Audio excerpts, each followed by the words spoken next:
सभी साधक व तंत्र के अभ्यासियों को मेरा नमस्कार। यह ध्यान विधि श्रृंखला या ध्यान करने की सही सच्ची विधि का भाग 2 है। जैसा कि मैंने भाग 1 में बताया है कि ध्यान में सफलता पाने के लिए किस तरह ध्यान में बैठें और ध्यान में आपके लिए श्रेष्ठ आसन और वस्त्र का चुनाव कैसे करें जिससे आप सहजता से प्रगति कर सकें। यदि आपने वह वीडियो नहीं देखा है तब आप ध्यान साधना भाग 1 को देखें। उसके बाद इस वीडियो की बातें पूर्ण रूप से आपको समझ आएंगी। अब आगे की बात करते हैं। इस वीडियो में संक्षेप में बता दूं कि पिछले वीडियो यानी भाग 1 में मैंने पद्मासन के बारे में बताया है और यह भी बताया है कि किस तरह ध्यान से पहले उसका अभ्यास किया जाना चाहिए। उसके बाद यानी पद्मासन शुरू करने के बाद और उसमें सफलता पाने के बाद प्राणायाम शुरू करना है। जब आप 15 मिनट तक पद्मासन में बैठने लगें तब प्राणायाम कैसे शुरू करना चाहिए, आज इस वीडियो में इसी पर चर्चा करेंगे और प्राणायाम की ही पूर्ण सही विधि सीखने का प्रयास करेंगे। प्राणायाम की विधि समझने से पहले आपको इसकी कार्य प्रणाली समझनी होगी, तभी आप यह समझ पाएंगे कि वास्तविकता में इसका क्या उद्देश्य है कि महायोगियों ने इस प्रणाली को विकसित किया। हठ योग के अंतर्गत प्राणायाम एक बहुत ही उम्दा प्रणाली है। प्राणायाम अर्थात प्राणमय कोश के ऊपर कार्य करने वाली प्रणाली, इसी को योग में प्राणायाम कहा गया है। यह हमारे प्राणवायु को प्रभावित करता है। प्राणवायु के प्रभावित होने से सर्वाधिक असर हमारी नाड़ियों पर पड़ता है और वह सक्रिय होती हैं या विकृत नाड़ियों को संतुलन में लाने के लिए भी इसका उपयोग किया जाता है।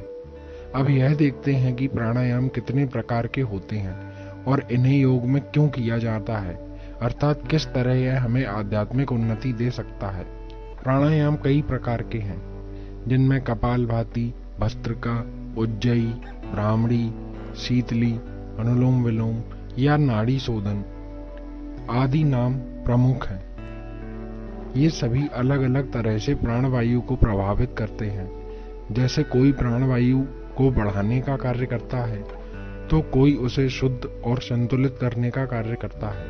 कौन सा प्राणायाम किसको करना चाहिए, यह केवल एक योग्य जानकार व्यक्ति ही साधक की वर्तमान आध्यात्मिक स्थिति क्या है वह देखकर बता सकता है। जैसे कोई डॉक्टर किसी मरीज की हालत देख उसे उसकी स्थिति अनुसार उपाय बताता है, वह सभी को एक जैसा उपाय नहीं दे सकता। सबकी जरूरत के अनुसार अलग अलग उपाय दिए जाते हैं। वही बात यहाँ भी लागू होती है।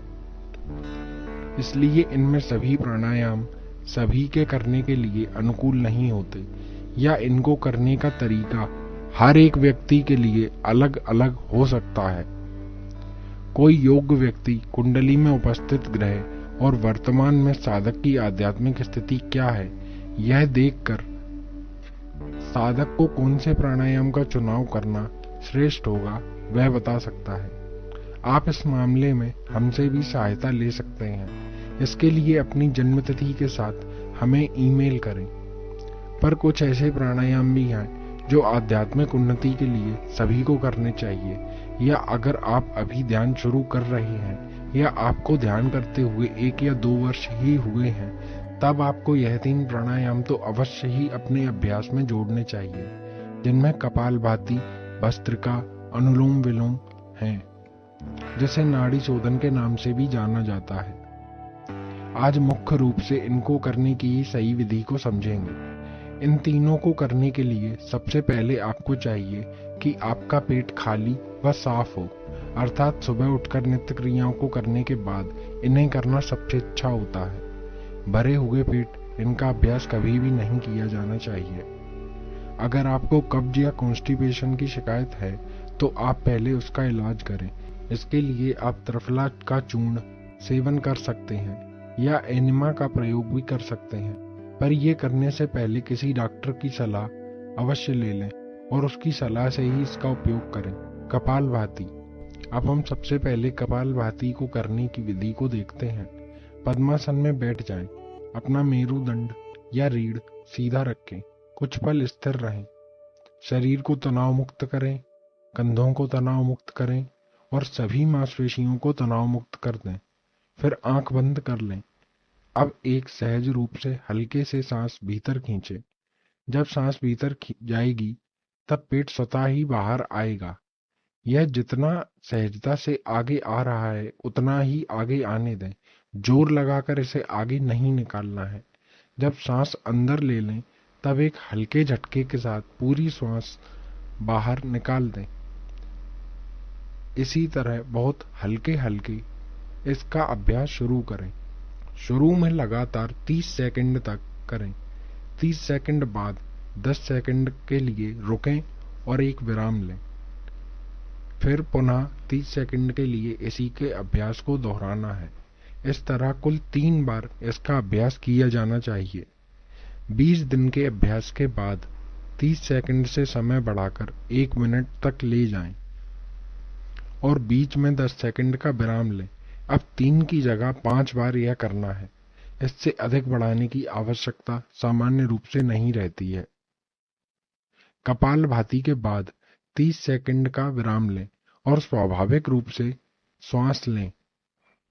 इसके बाद भस्त्रिका का अभ्यास होना चाहिए। यह सिर्फ 15 सेकंड ही करना है और सिर्फ एक बार ही करना है।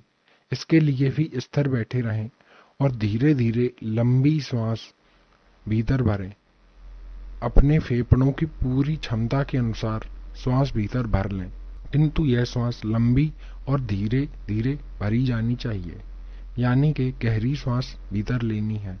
जब श्वास पूर्ण रूप से भर लें, फिर जितनी धीरे और लंबी श्वास भीतर ली थी उसी गति से धीरे धीरे श्वास को बाहर छोड़ना है।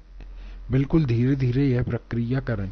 शुरू में आप सिर्फ 5 या 7 सेकंड ही इसे कर पाएंगे, पर 15 से 20 दिन में 15 सेकंड करने की योग्यता आ जाएगी। भस्त्रिका के बाद नाड़ी शोधन का अभ्यास किया जाना चाहिए। नाड़ी शोधन की जानकारी के लिए आगे बढ़ने से पहले आपसे एक अनुरोध है।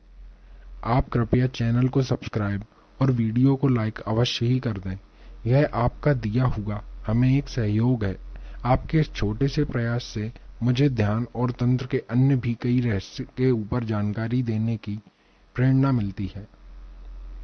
अब आगे की बात करते हैं। भस्त्रिका के बाद 3 बार स्वाभाविक रूप से श्वास लें, फिर नाड़ी शोधन शुरू करें। इसके लिए भी स्थिर और सीधे बैठे हुए ही अपने दाहिने हाथ को उठाएं। अंगूठे के बगल वाली पहली 2 उंगलियों को आपस में मिला लें और नीचे की ओर मोड़ लें। इस मुद्रा को सही से बनाने के लिए स्क्रीन पर जो वीडियो चल रहा है उसे ध्यान से देखें। इसके बाद अंगूठे से दाहिने नासिका द्वार को बंद करें और बाएं नासिका द्वार से एक लंबी गहरी श्वास धीरे धीरे लें। जब पूरी श्वास अंदर ले लें तब बाएं नासिका द्वार को अपनी अनामिका उंगली, जिसे रिंग फिंगर भी कहते हैं, उससे बंद करें और अंगूठे को दाहिने नासिका द्वार से हटा लें और यहीं से श्वास को बाहर छोड़ें। जितनी धीरे और लंबी श्वास भीतर ली थी उसी गति से श्वास बाहर भी छोड़ें। श्वास बाहर छोड़ने में जल्दी ना करें। अब पुनः दाहिने नासिका द्वार से श्वास लंबी और धीरे धीरे भीतर खींचें। इसके बाद अंगूठे से दाहिने नासिका द्वार को बंद कर लें और बाएं नासिका द्वार से अनामिका हटाकर पुनः श्वास को बाहर धीरे धीरे छोड़ना है। इसी प्रकार यह प्रक्रिया दोहराते जाना है और शुरू में कुल 1 मिनट ही इसका अभ्यास करना है। इस प्रक्रिया को अधिकतम 10 मिनट तक कर सकते हैं। इसका समय 3 माह में धीरे धीरे बढ़ाना चाहिए और 3 से 4 माह में 10 मिनट तक करने की योग्यता सामान्यता प्राप्त हो जाती है। इन तीनों प्राणायाम का अभ्यास इसी अनुसार पद्मासन में बैठे हुए करें। जल्दी प्रगति की लालसा में बहुत शीघ्र किसी भी प्राणायाम का समय ना बढ़ाएं। धीरे धीरे आगे बढ़ें। प्रतिदिन पद्मासन में बैठे हुए आंख बंद कर इन्हीं नियमों के साथ इन तीनों प्राणायामों को करना है। इसके बाद ध्यान की विधि करनी है। जब इन तीनों प्राणायाम को करते हुए 20 से 25 दिन हो जाएं, तब आप ध्यान की विधि करने के लिए तैयार हैं। ध्यान की विधि की विस्तार से चर्चा इसी वीडियो के भाग 3 में करेंगे, जिसमें गहराई से ध्यान के कई गहरे अनुभव और किस तरह ध्यान में अलौकिक आनंद पाया जाए, इसके रहस्य भी खोले जाएंगे। तब तक के लिए आपसे आग्रह है कि आप चैनल को सब्सक्राइब करें और वीडियो को लाइक करें। आप अपने प्रश्न व राय कमेंट में लिख सकते हैं। नमस्कार।